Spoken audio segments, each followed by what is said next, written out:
मलाई नेपालमा बोलाउनु भएकोमा सबैले धेरै धन्यवाद।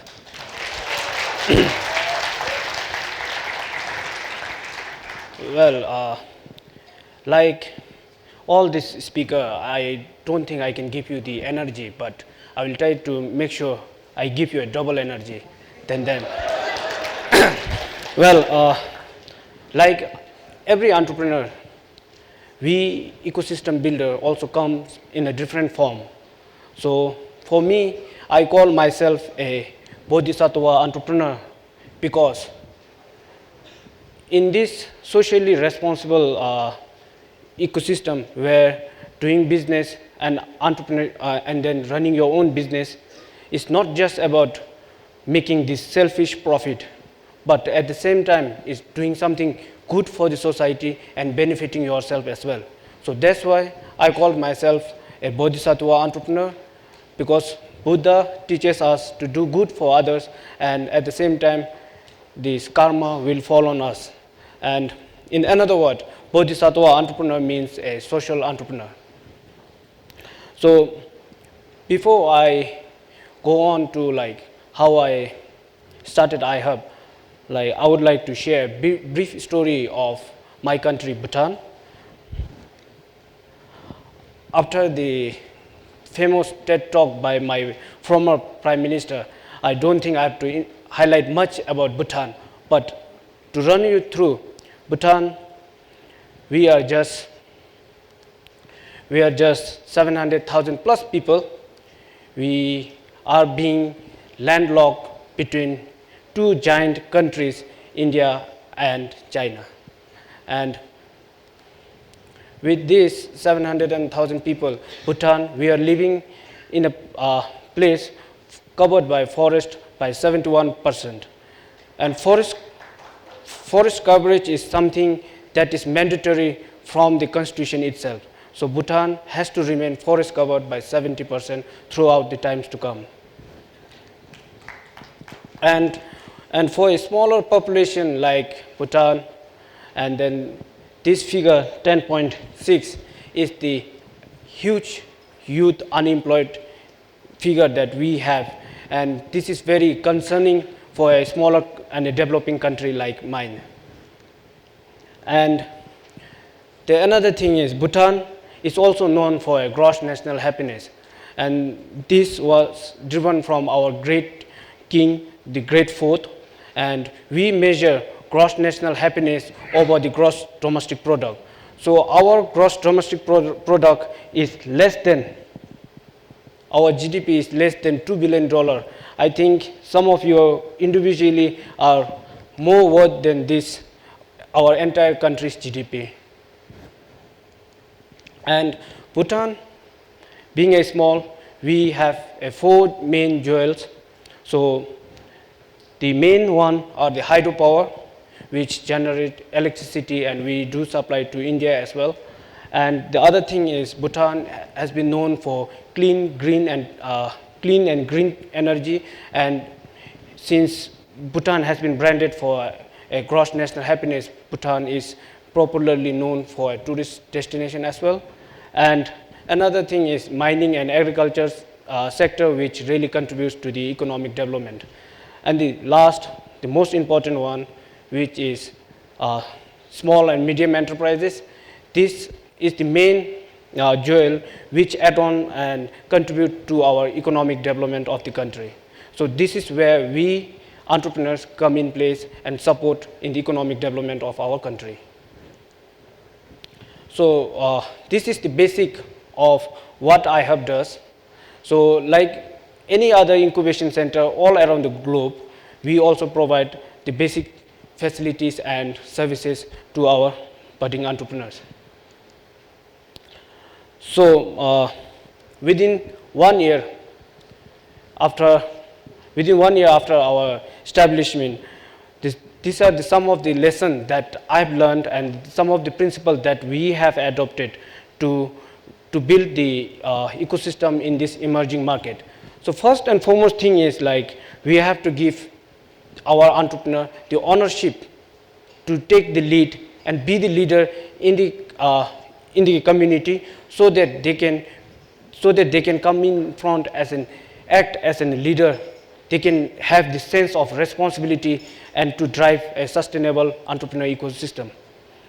And the next thing is, the most important thing that we have seen all around is to help one another, to collaborate with one another. I think the key mantra to grow in any business is to collaborate with one another. So one example that I can give you is like, I am now partnering with the retired civil servants, and along with civil servants, we are partnering with some of the colleges, so that civil servants, they have this technical know-how of policy framework, and students, they are being academic, they can combine in together, so that startup, when they want to build some product or when they want to invest in R&D, they don't really have a huge capital whereby they can directly invest.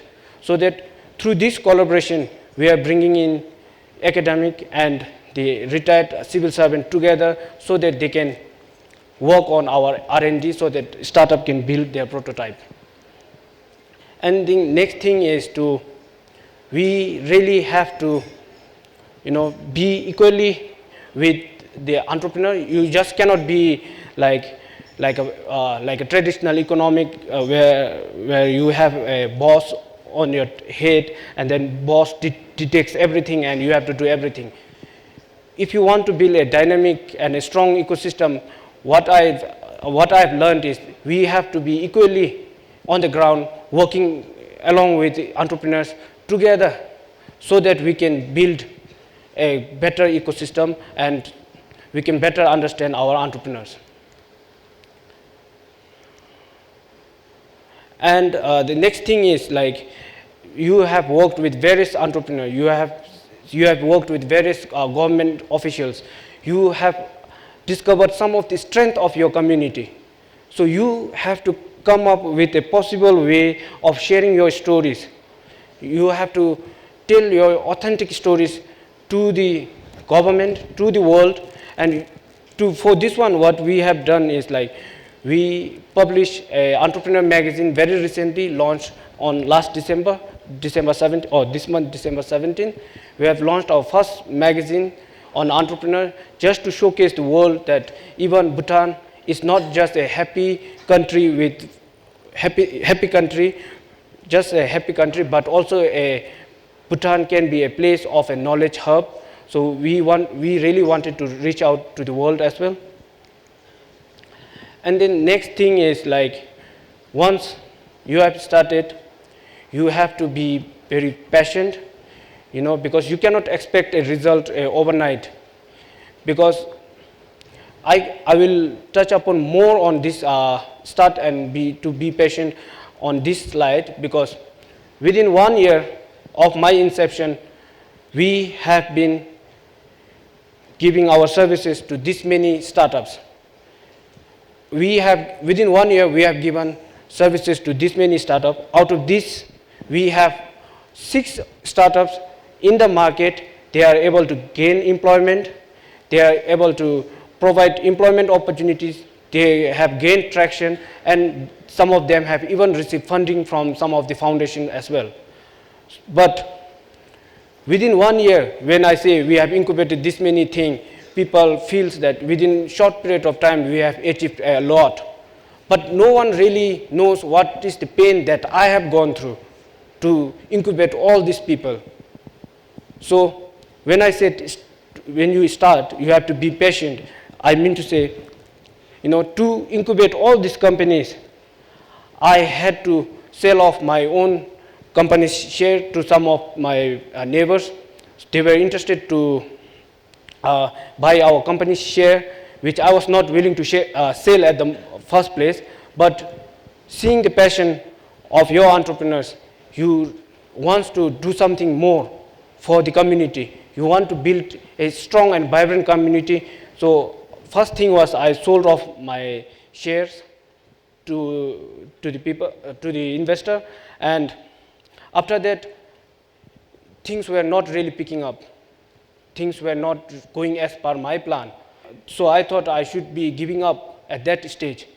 I should be closing down, because things were not going as my plan. But during that time, no financial institution supported us, no government agency supported us. But one big thing happened in my entire career or through within this 1 year, it was receiving a audience with their majesty. This was my greatest achievement in my career till now. And along with me, I was not just the one who got audience with our king. Along with me, two of my friends were also, these two startups are also incubated in my incubation. Two of them were also able to get recognized by our king and the queen. So this was a small achievement that we have gained within a year. So before this one, I would like to share how I started this incubation center. I was working with Bhutan Chamber of Commerce and Industry. They are the apex body of the private sector. And right after my graduation in 2013, I was given a task to promote the local ICT and training industry into an international market. For me as a fresher, it was a huge task. I couldn't really think of anything like how to promote the local industry into international market. But during that time, when I was doing some research, I came across the concept of incubation, where I requested some of my members to come up with this incubation facility so that right after the training program, they can incubate some of the innovative ideas. But most of them said, this idea cannot work in Bhutan because we have a smaller market. So even that time, I was looking for a better career option. So even I thought this idea is not going to work. So I left the idea, and then I worked with CIO Academy Asia, which is based in Singapore. I was working with them as an event manager. So during my stay in Singapore for 3 months, I found out the concept of incubation, very interesting. They had this university where they have a small room where students, they come in, they try to build up their prototype, and then they have a faculty going around, and that time I didn't knew that faculty was a mentor. So that guy was mentoring all the students in that particular small room. So even I thought this thing is very simple. I can easily start these things in my country. So I left my job, I came back to Bhutan, and then I started my incubation center. And within no time, I've incubated 12 entrepreneurs with me, and we have received another 3 incubators with us. But the challenges is I am not able to figure out what is the best module of an incubation, how to run an incubation. So I have a small request to the crowd that if you all could help, and if we can work together in developing a perfect